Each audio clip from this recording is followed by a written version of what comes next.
Hello, good morning, good afternoon, good evening, whatever time it is that you are watching our live today. So, we have a very awesome things to talk to you about today. So, Hi, I'm really excited. Hello, Astrida. How are you? how are you? I'm Oh, doing well. I'm good. I got a How couple are of sick kiddos at you? home, but that's beside the point. Oh, I'm sorry to hear that. Oh, It's always a challenge just kind of juggling everything. thank you. So No, I thank you for appreciate you for having me. I've been joining. looking forward to this. Yeah, absolutely. So today we're going to talk about how to ace an interview. And I'm sure there are a lot of people that will end up watching this on the replay. And I know you have just a breadth of experience working and temping in different offices. So you have a lot of insight. I'm like really excited to hear about. I've hired close to about 100 employees right now. So I've seen the good, the bad, and the ugly as it relates to interviews. So I really am looking forward to seeing what you have to say and then answering some questions and just providing as much value as we can to those in the dental field. So I'll let you kick it off and get it started. What are some tips, some things that you would recommend as it relates So my to biggest tip, preparing for an especially interview? for dentistry, is if you can temp. I say temping is the new interview because it's kind of like a low key way to get to know the offices without the pressure of actually interviewing with the offices. And it also gives you the opportunity to really see what the office is like. I feel like sometimes when you go into an interview, like they're on their best behavior and they're really trying to impress you. They want to make sure that you like them. And you may not actually see what it's like day to day in the office. So I feel like when you temp, it really gives you that view sight of what it's like in the office, how the doctor interacts with the patient, how the doctor interacts with the staff, how the staff works together as a team. And it kind of gives you a general idea of the office culture as a whole. So I wholeheartedly believe that temping is the new interview. I think that is a fantastic suggestion because if you don't have the opportunity to temp, a working interview is helpful. And as you mentioned, people are on their best behavior when it comes to their interview or when they know someone's coming. So yeah, getting an idea as to what's going on is helpful. And another thing I'd recommend Yeah. too is be very, very observant about the office because there's, and you've probably experienced this too, it's the little things that will tell you a lot about where you're at, what's going on in the office. So if you have a conversation, a situation, you hear some angry patient outside, or if you notice that maybe it's not as organized as you'd like for it to be, or maybe there's some supplies that look like they're a little low on.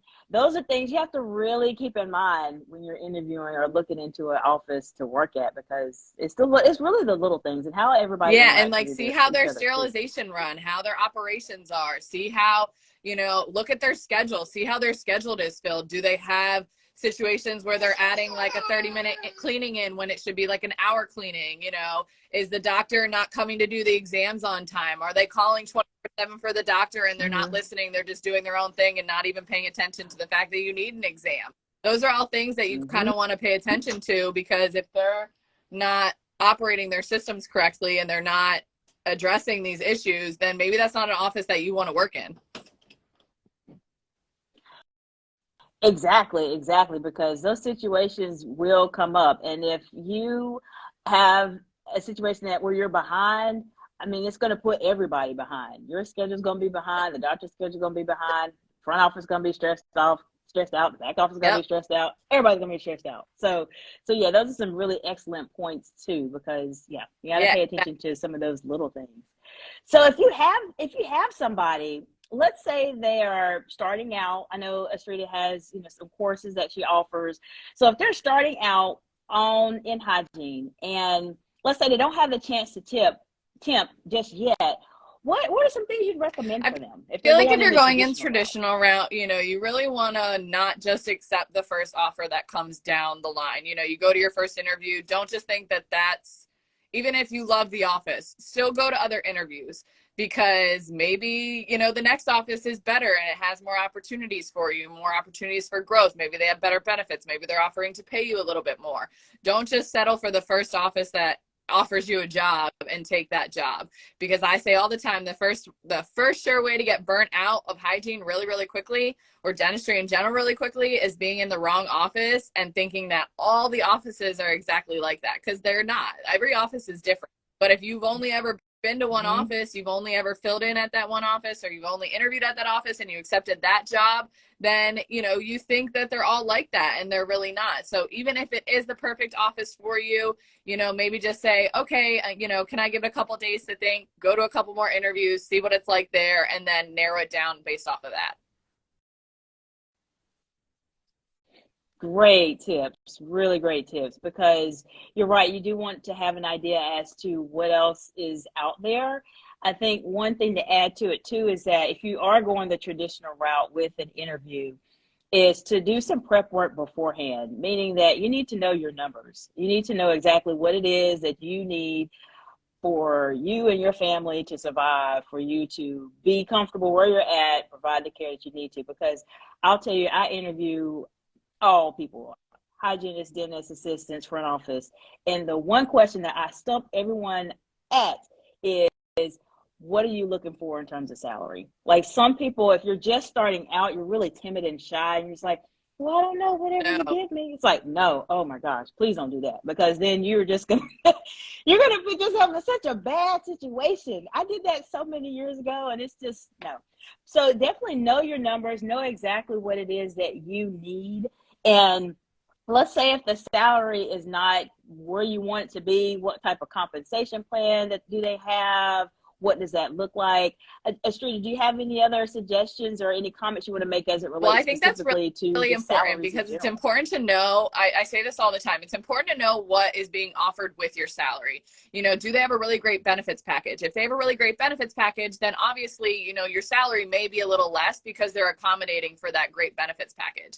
But if they don't have a benefits package at all, like you're not getting health insurance, you're not getting any sick days, no paid time off, no CE allowance, no scrub allowance, no nothing, then yes, obviously you're going to want to, you know, take a higher salary. I always tell people, survey your area, look at what Indeed is offering, you know, what that salary offering is on there. Ask colleagues, ask people on, you know, your friends that are other dental professionals in the area. You know, they may not give you an exact number, but they're going to give you a range of what they think you should expect. And ultimately, you know your worth and value, you know what you bring to the table. And I always say, let the interviewer offer what they are asking first, and then negotiate from there, because you don't want to lowball yourself, but you also don't want to put yourself out of the market if it is a job that you're very interested into. So you don't want to offer, you know, ask for too high of a salary, because then that might put you out of the competition if they think you're over asking. So I always try and ask them to let them ask, but never go in too low, because you're never going to be able to negotiate upwards. You always want to negotiate down, not up. Exactly. That is so true. Another thing, and you probably experienced it, not necessarily directly, but you probably heard of other people. They're just Money. really uncomfortable talking about money. Like, it is something that people just, they don't want to talk about it, even though we need it to eat, live, breathe. I mean, not breathe, but necessarily, but you know what I'm saying. Yeah. We need to be compensated. And so a lot of times, when people are in that conversation about money, they kind of freeze up, and they really, if you haven't done your prep work, as we kind of talked about ahead of time, to know that number in your head that you need, then you can just accept whatever offer is being given to you, and you do need to value yourself. A good tip for that, that I would recommend, if someone says, okay, what are you looking for in terms of a salary, instead of saying I'm looking for $40 an hour, $50 an hour, I would start off saying, what range would be applicable to me based off my years of experience that I have? So then you get an idea in terms of the insight of the What? interviewer in terms of what they're thinking. If they're like $20 lower than what you would even think of your range, then I mean, it may not work out for you. But at least you have something, or have some kind of idea as to what are they thinking that they will possibly pay you. And then I When would I try think to also negotiate too, a it's little bit more important from to there. understand your like financial literacy. You know, you're not really taught that. You're not taught Mm-hmm. what you need to bring home from your paycheck to be able to live. You know, you have expenses, you have, you know, a Right. mortgage, car insurance, all these different things. And it's important to know that ahead of time, what to be able to understand what your salary range needs to be. And that's one thing that I talk about in my course is understanding your finances so that you know when you go into it, okay, I can negotiate to this. This is my bottom dollar where I need to be at in order so I'm not living paycheck to paycheck. You know, what benefits you do need. If you need health insurance, you know, that's something that if they don't offer it, you're going to have to negotiate that into, you know, your budget, because you're obviously going to need to get yourself health insurance.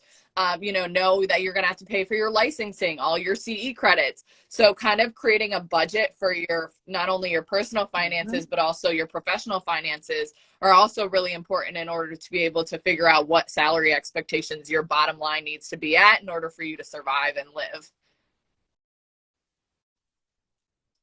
That is so important. I think that's probably one of the most important things that we will probably talk about, because I see it all the time. I mean, people just, they put themselves in really awkward positions. And then the thing is, what will happen is, let's say you're like, you come out, you're new, you say, okay, well, you leave the interview feeling so defeated because you're like, man, I just accepted $25 an hour and I don't know why I did that. You know, something crazy. And then you work. And dentistry's hard. I mean, dentistry's hard regardless of what role you have. It's a lot physically, mentally. It's just a lot.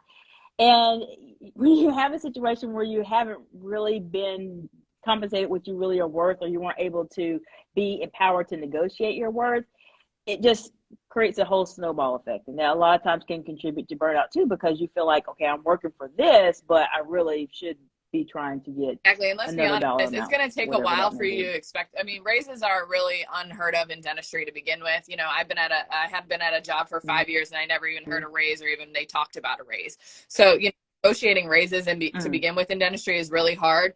But if you have to, you know, it's really important to know your numbers and know what you're bringing to the table and why you're asking for that raise. That's why I always say, know your bottom dollar, but you should really be asking for more than that, because it's probably going to be a couple years till you get any kind of raise. And sometimes it's only $1, you know, sometimes it's 25 cents, you know, that you're not getting $10 raises. So if you're $10 lower than where you really want to be at, you're not going to get that in one raise. It's going to take you a long time till you get up to that area where you want to be at, because you lowballed yourself in the first place.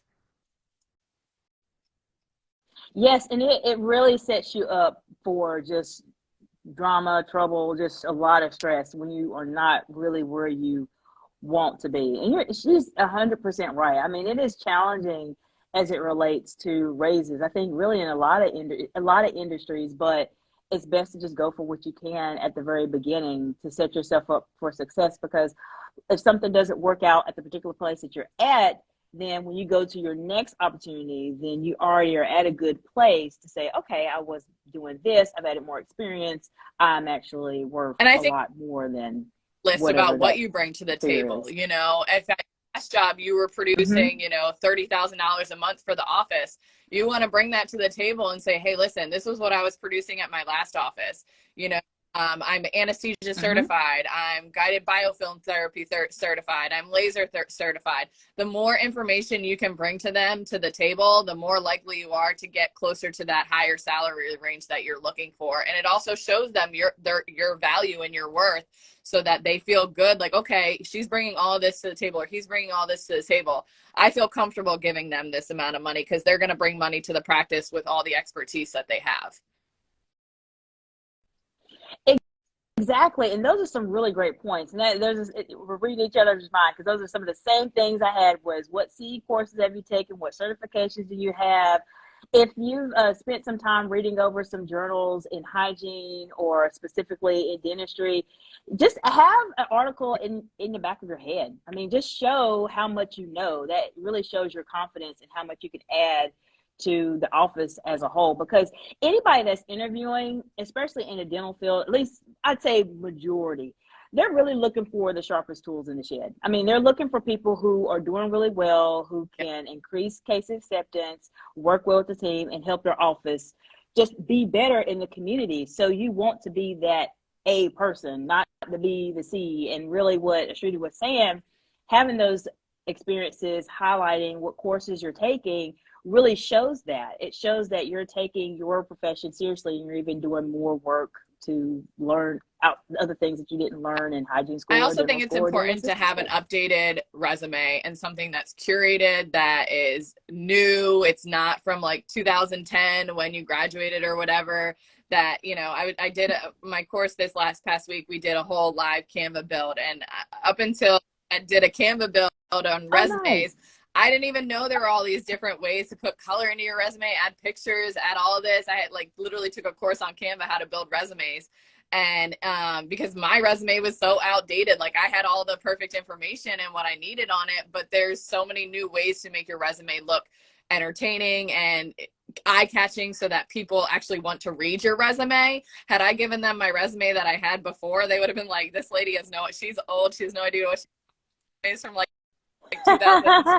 I'm not even going to look at it. So I think it's important to have a really eye-catching resume. Use power words on your resumes. Use words and different phrases to like say what you did in your job without being long-winded, without, you know, repeating yourself on your resume multiple times. That's the opportunity to showcase some of the certifications that you have, you know, and just show that that's what takes you into the interview. They're looking at your resume.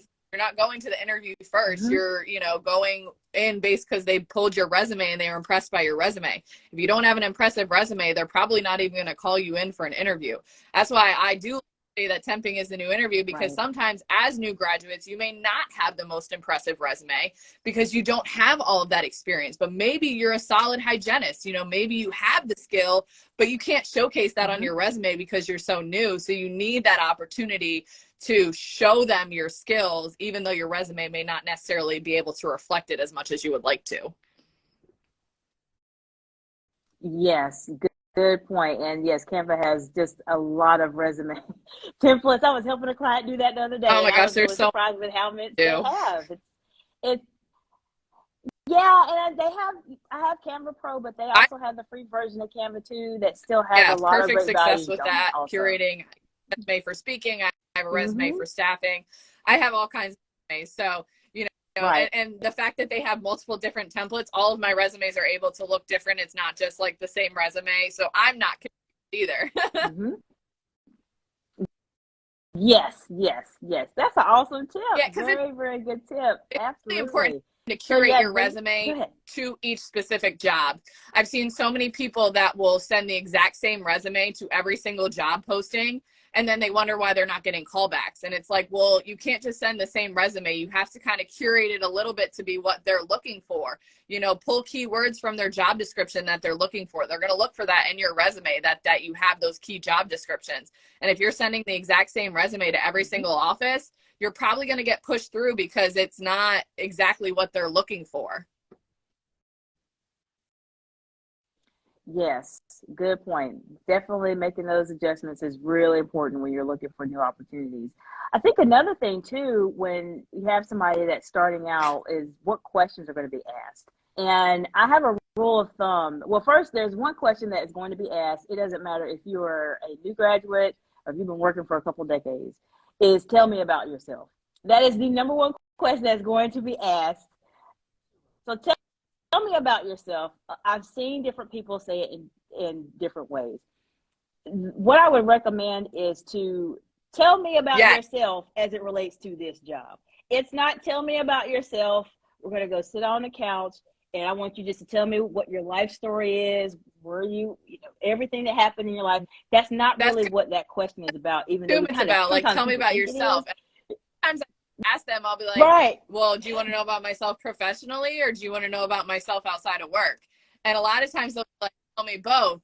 But, you know, I Mm-hmm. always, and I literally talked about this in my course last week. I was like, that's up to you as to how much information you want to divulge to them, because realistically, you don't have to tell them that you're a mom. You don't have to tell them Right. that you have 3 kids. You don't have to tell them that you have a spouse. You don't have to tell them that you have 3 other jobs on the side that they don't know about. You know, that's information that you can either choose to No. or not choose to tell, because I've been turned down jobs before where they were like, they basically told me, because you have kids, I don't want you at my job because I feel like you're going to take a lot off to be with your kids, which Wow. is absolutely true. If I'm sick, I'm going to take off time because my kid's sick, Wow. you know, but I turned over from jobs Yeah. because of that. And even though it's technically not legal, they can't discriminate you against you for being a, you know, a parent or whatever.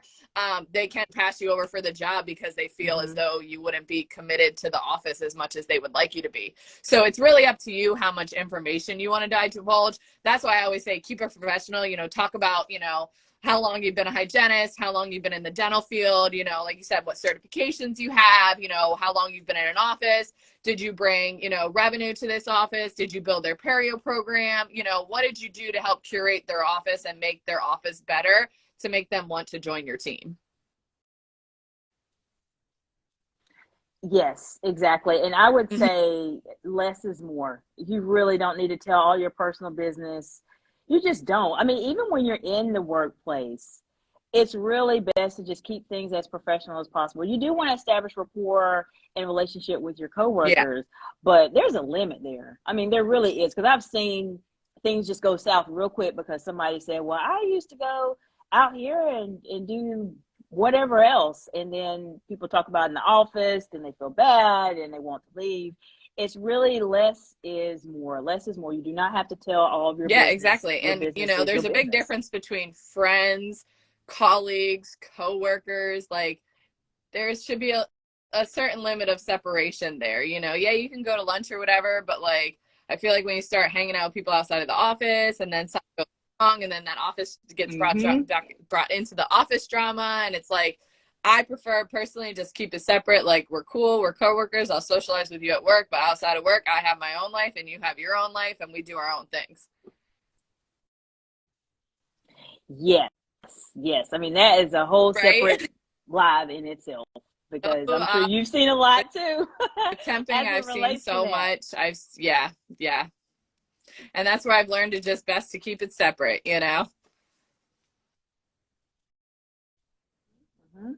I think maybe one more tip, and then hopefully we can get some questions from some of the wonderful people that were able to join today. We're so excited you're here. So I'll definitely ask questions if you're going the traditional route. Ask questions in your interview. One of the questions I would ask, if you're trying to gain more insight into your office, whether you're interviewing with the hygienist, the dentist, or office manager, ask them to tell a little bit about themselves, because that gives you more insight into how they are, Yes. because most of the time it will catch them off guard. Majority of the time when people are asking questions, they ask about the logistics. What are your office How long? hours? What time do we Yeah, usually finish up with yeah. patients? Exactly. Exactly. So if you want to try to get a little bit more insight into the office and ask questions like, tell me about yourself, to learn more about how they got into the dental field, etc. But you can also look at their website if you're going the more traditional route, and just pick something off of there that you found interesting and say, oh, I really enjoyed reading about your Give Kids a Smile event that you had last Yeah. year. Can you tell me a bit about that?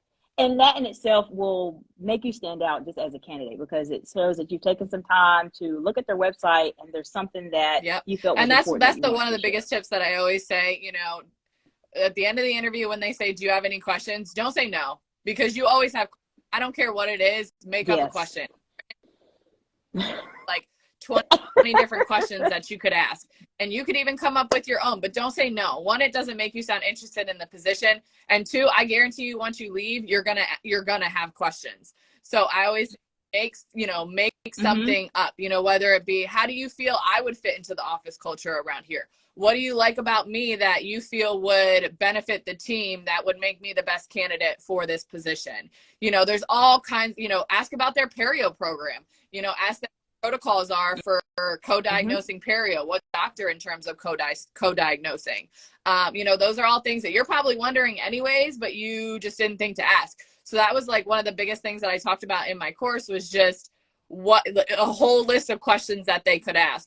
And the other thing that I always do, I'll give you one last little tip here. I know we want to answer some questions, but the other biggest tip that I have to impress people is send a follow-up thank you email and thank them for Mm-hmm. their time and thank them for interviewing them. And you look forward to hearing from them. It really does stand out that you took that time to thank them for offering the time to see them and meet with them. Exactly. Really, really great points, because yeah, you have to ask a question, please. Because when I get candidates that say, I say, do you have any questions for me? I don't know. If I think of something, I'll let you know. And I'm thinking, okay, well, I mean, ask something. Like, just like you just said, just ask a question, ask something, look at their wall. If you didn't have the time to really prep like you should have the day before or whatever, look at their wall, see if there's some, oh, wow, I saw you was riding a boat on your wall.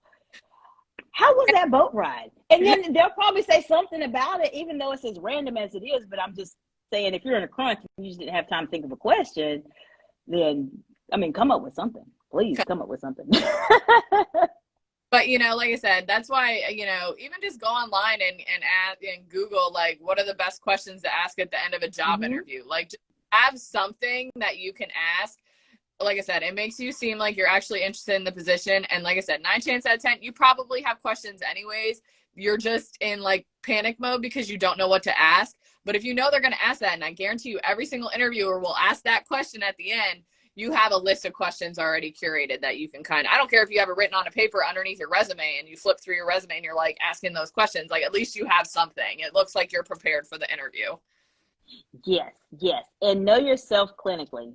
That is so important, because I've had situations, I've seen it, I'm sure you've seen it, where you have a situation where someone comes in and they say, I can make this tooth shine, and you can see your reflection in it. I mean, something like that, right? And then they come in and they can't do that. So just try to make sure you know your limitations, because in itself, you'll get through the interview, you'll get hired, but people will really start to see that, okay, that you can't do this type of procedure in 45 minutes to an hour. Why did you tell us that, during the interview? Don't exaggerate your qualifications. Yes. They will train you and help you to get to those areas of level of expertise. Then you lie about it, and then they throw you into the situation thinking you know what you're doing, and then they're upset about the fact that you have no idea what you're doing. They would rather teach you and train you than be like, well, you said you know what you're doing, that's why I hired you, and now you have no idea what you're doing. Now they're upset with you anyways. So it's better to just be honest about, if you don't know something, be like, okay, well, I don't know a lot about guided biofilm therapy, but I want to learn. And if you're willing to send me to a course, I'm willing to go and learn so that can benefit the office. Always be willing to learn a new skill that they ask about, but don't lie and say you already know if you don't. It is one of the worst things that you can, that you can do in the interview. And I mean, in the dental profession, just as a whole, we all go to school. We all have been tested to death. Yeah. We have a certain amount of trust, I would say, that we have amongst each other. You went to school, I'm trusting that you know what you're doing. You went to school for this, I'm trusting that you know what you're doing. Exactly. But if you come in and say, I don't know what I'm doing, you say, oh, I know what I'm doing, I got it, during the interview, and you're hired and you don't, it's just bad. I've had that happen, and it is so frustrating when you're dealing with situations like that. Nothing good comes out of it. No, don't do it. No, don't. You're better that you're willing to learn and that you're interested in learning more. You don't know anything about it, but you want to know about it and you want to learn about it, because then it makes it look like you're at least, like I said, interested in the position. You're interested in growing with the office. You're interested in growing as a professional, and they'd rather see that than see someone that lied about experience that they had on their resume. Yeah, and the dental community is small. Yeah, I mean, it is a small world. So if you do something like that, it will get around to other offices, and it's just as Ashrita mentioned, it's just not the way you want to go. Nothing good comes out of it at all. Don't burn bridges in dentistry at all. No. And I think one more thing is just be confident. Like, confidence is so critically important, because if you're able to prepare yourself in advance, you'll start to become more confident. So definitely keep that in mind. Confidence is really key when it comes to interviewing very, very well. So I'd like to see if there's any questions. We have a lot of people that have joined, and I really appreciate you all for joining today. I'm going to look through the comments because I want to make sure we answer any questions that anyone has about interviewing and how to ace an interview. And I just want to say thank you for having me on. It's really been a pleasure. Oh, yeah. Person and interact with you, and And, you know, interviewing is part of my expertise with staffing. So, you know, I love being able to give people some tips and tricks and just help them feel confident. You know, interviewing doesn't have to be scary. You psych yourself up during an interview, and I do it too. But the more confident you can be about yourself, you know, dressing yourself professionally to feel confident, looking professional, feeling confident, you know, going in with all the information that you need so you're not fumbling through stuff. All those things are things that you can do just to make you feel confident, and then, you know, just go in and know your stuff. Exactly. Exactly. Those are very important tips. And I appreciate you for joining because I know you have a lot of resources that you're offering to your audience. And so I want them to be able to at least know a little bit about that. If you want to share some, I'm still waiting for some questions. Yeah. So I offer resume building, you know, anywhere from I need a little bit of tips on how to curate my resume to I need a full blown resume built. We do that services. We also have a course called License to Scale, which is all about prepping yourself for life after graduation or within the first 5 years. You know, I teach a lot of courses on interviewing, office culture, on staffing, on temping. I'm working on creating a course just on temping, just to kind of help those that are trying to navigate it alone or just would like some tips and tricks on being a good temp within an office. So we do a lot, but my biggest thing is my License to Scale course, and that is a lot of we touch on interviewing, we touch on conquering the 1 hour appointment, we touch on personal finances, we touch on, you know, things that I wish I would have known as a new grad, or, you know, as in my first 5 years of working as a hygienist. You know, we talk about networking, we talk about careers outside of the op, we talk about different things that you can do in dentistry that aren't just in clinical. So it's so much packed into one course. It's 4 weeks long. We just started our one for April. I'm not sure if we're going to do one for May. It just depends on how many people we get interested, but we may do one for June. And eventually I'd like to do them all to the point where they're on demand. So if you can't meet them live, the reason I like doing them live is because it gives people the opportunity to network with other dental professionals. And you know how important networking is. You know how important it is to you know, how opportunities come from networking. And that's why I think the live courses are so great, because it gives you the opportunity to meet those other people. But anybody who takes my course does get exclusive access to my Scalar Lounge on my Facebook page. And that's where you're in that group for as long as you want to be in that group for continued mentorship through your career. You can ask questions in a safe space where, you know, I can answer, but also fellow people can answer. We post a lot of things about different jobs throughout that community and in the op, and different CE courses and different volunteer opportunities. So it's just a really great group to have for that mentorship, because if there's one thing that you need as a new grad and as somebody who's new to the field of dentistry is that mentorship, and that networking is just so important. And we are lifelong learners, so giving that opportunity for them to have a safe space to do so is kind of the purpose of the group. Awesome. Well, I appreciate you sharing that. That's some really great information as it relates to what you are offering to your audience and other people in the hygiene world. So let me see if there are any other questions. If there's any questions, I'm just looking through right now. Any questions would be so much appreciated, because we want to make sure that we are helping you. We've given you some tips. We've been practicing for a long time, I think probably between both of us. And so we've seen a lot, done a lot in different disciplines. So any questions you have, anything, no question is a question that you don't want to answer. We want to be able to answer them for you. So let me see. Any questions? Okay, there's one from Bella Bella. All right. Would you add volunteer and mission trips on the resume, or leave it for your interview? I'll let you start with that one and I'll pick up. I think it's great to add that kind of things to your resume. I think it's great to show that you do things outside of the, you know, even if it's not necessarily dental volunteer at first, you know, obviously as you curate your resume and your resume grows, you know, you kind of want to narrow it down from not being so half and half to being just all dental. But I think it's great to show that you do things outside of the community. You do things to help volunteer. You're doing things to develop yourself as a person, as a professional. So I definitely think that adding those things to your resume is great, because 9 chances out of 10, they probably won't ask that in your interview. Now, if they saw it was on your resume, they may very well ask about, what you did. But if it's not on your resume, they're probably not going to ask if you've done any volunteer work or any mission trips. So I think it's a great thing to add to your resume. I think it shows just a little bit about the kind of person that you are, showing that you're willing to volunteer your time into the dental community, and you're willing to go on mission trips and help the underdeserved and the underprivileged. And I think that's great to add to your resume, especially if you don't have a lot on your resume to begin with. Yes.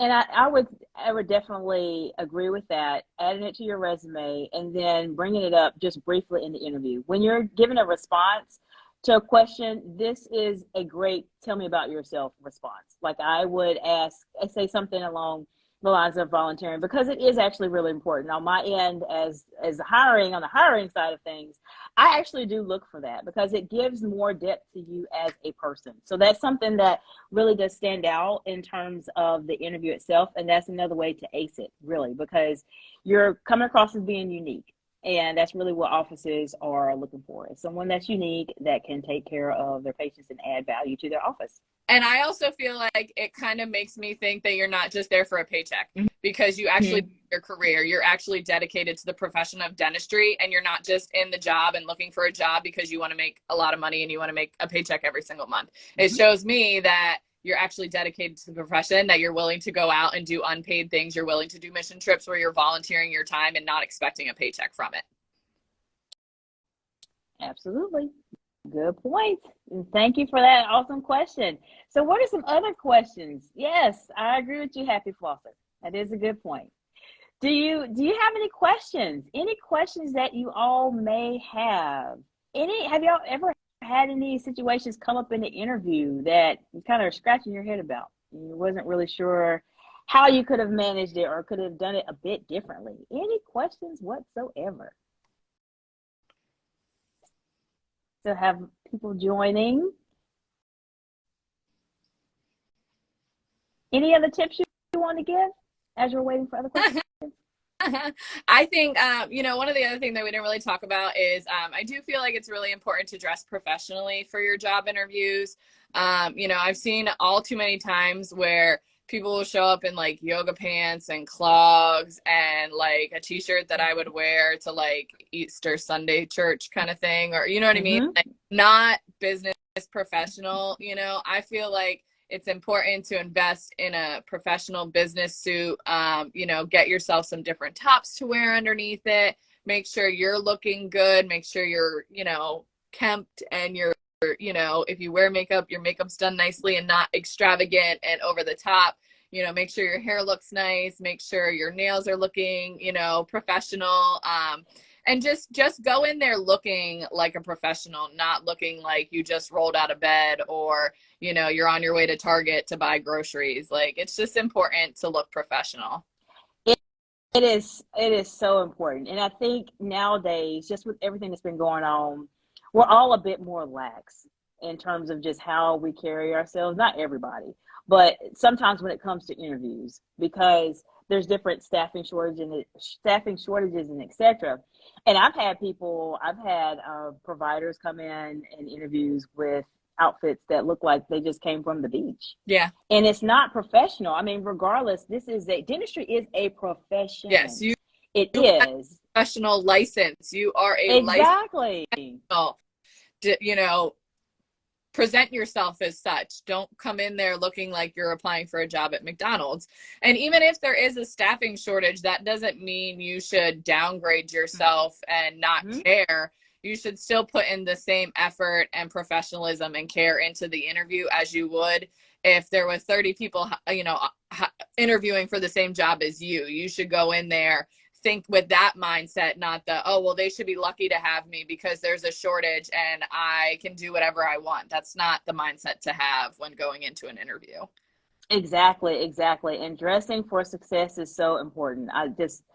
I did some interviews a while back, and I had people come in sweatpants, Yeah. not providers, but more so for front office. And gosh, it just really aches me because sometimes, depending on the setting, people they just simply don't know any better. But us as professionals, we know better. Yeah. You know how you're supposed to dress if you're going to an interview. If you were going to an interview for hygiene school or for dental school or for the dental assistant school, I guarantee you that you would not come in looking like you just went to go work out.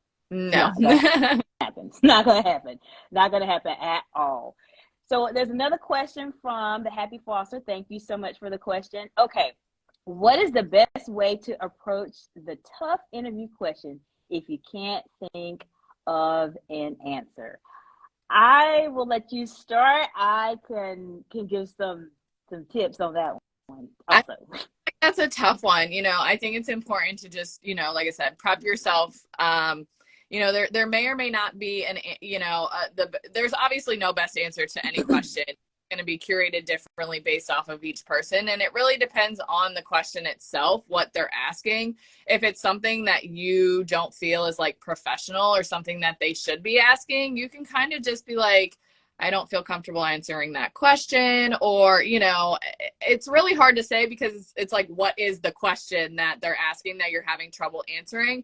But just try your best to, you kind of think on the whim and come up with an answer. It doesn't have to be a long-winded answer. It can just be a short, straight to the point answer. But, I guess it depends on the question. Like, what is the question that you feel is so tough that you're not sure what to answer? Okay. So I can give you a trick that I talk to some of my clients about in my confidence game plan program I have.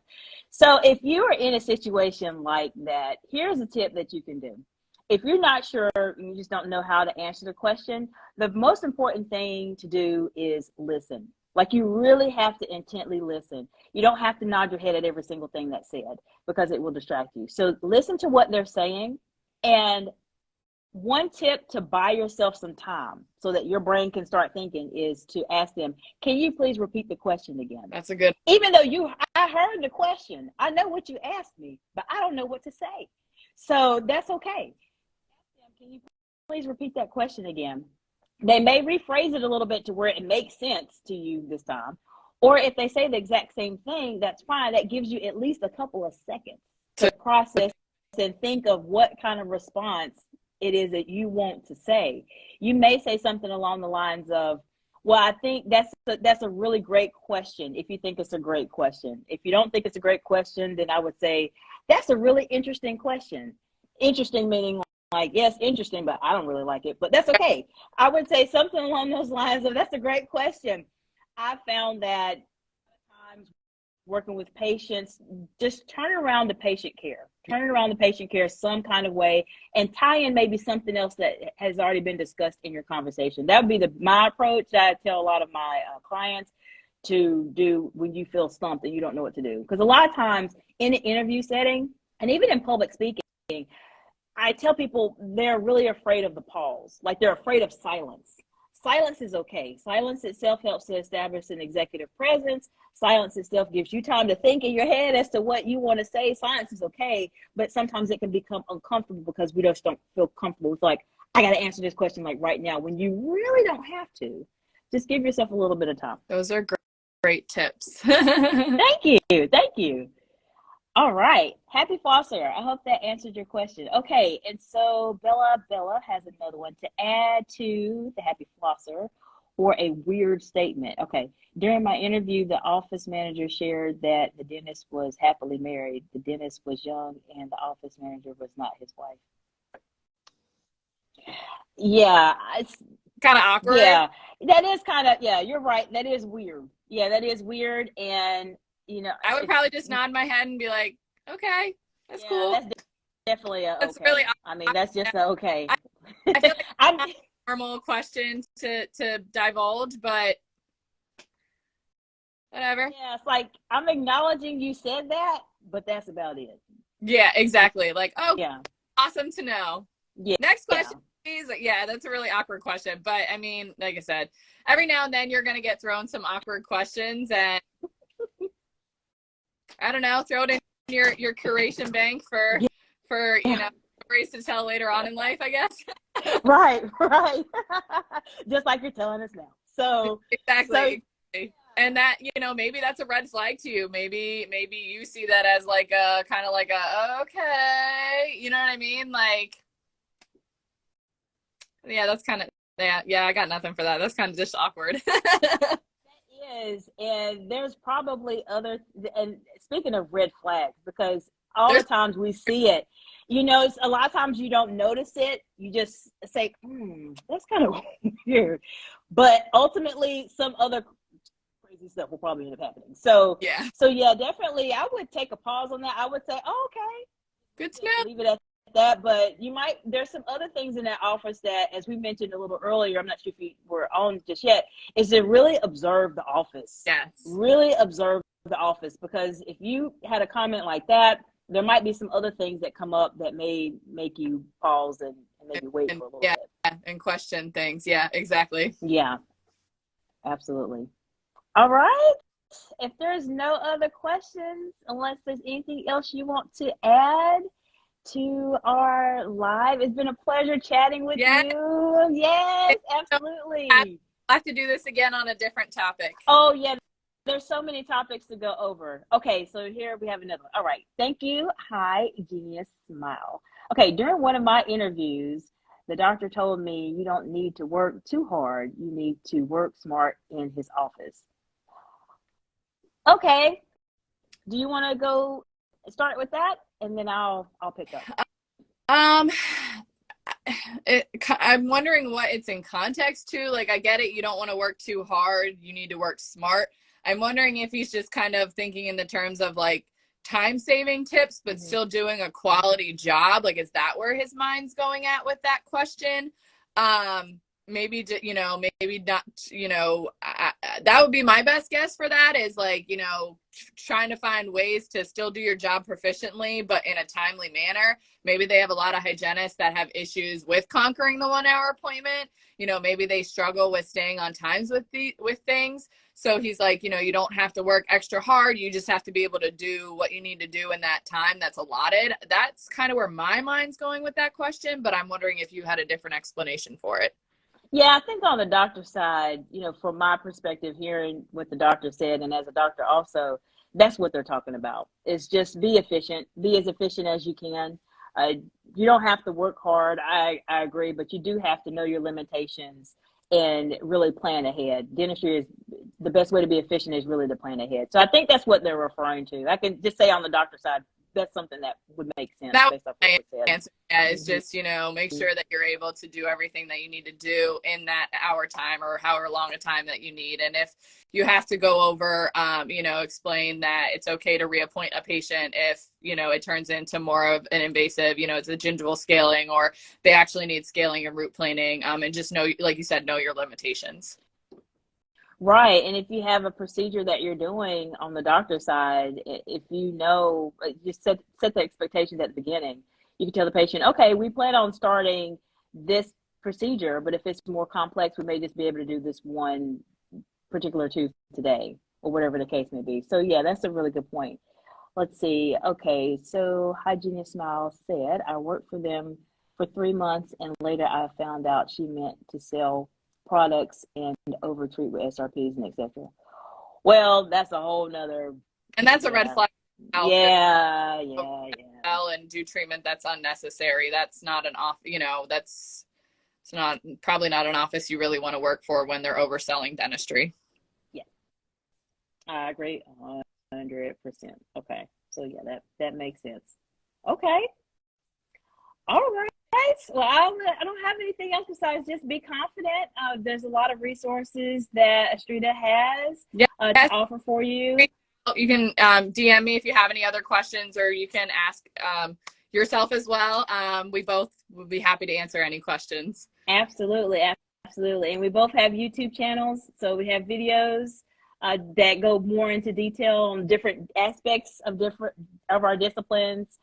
She has a lot of information as it relates to hygiene. I have a lot of information as it relates to confidence and really building confidence and establishing your executive presence, particularly for women in the professional industry. But I appreciate you all I really do. I'm so excited that you were able to join with us today. Thank you so Thank much, Hygienist you. Mal. Yeah, we appreciate you. And if you have any questions, just let us know, DM us, follow us, and hopefully we'll be able to do something else similar soon about a different topic because there's so many things to talk about. Happy Monday, guys. All right. Bye. Thank you so much, Estrella. I appreciate you.